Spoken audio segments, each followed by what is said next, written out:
6 years ago, my husband and I moved 2,000 miles to be near my stepfather and my mother, Bunny, who is now entering the 7th stage of dementia. There is no 8th stage. As the months passed, I began to think of dementia as a real place where beloved and ancient queens and kings retire, a place where linear time doesn't exist and the rules of society are laid aside.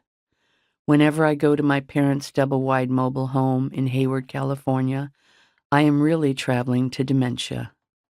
Seen this way, I allow for magic to happen and for there to be a boundary between myself and the slippery slope of despair.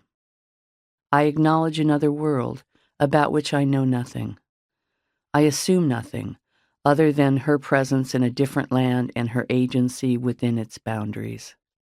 Each time I go, it's different.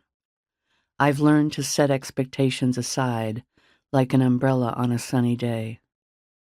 There are precious few conversations about dementia, even though many of us will cross its borders. There is stigma, there is shame, there is great fear, there is cultural taboo. We turn our back on it and pretend it isn't there, an outland which the healthy feel entitled to shun. We avoid, we minimize, we catastrophize. We make jokes, whistling past the graveyard. Most families, like mine, have not the funds for a memory facility. We build our own, and we fashion a makeshift way station out of devotion. It can be harrowing. It can be surreal.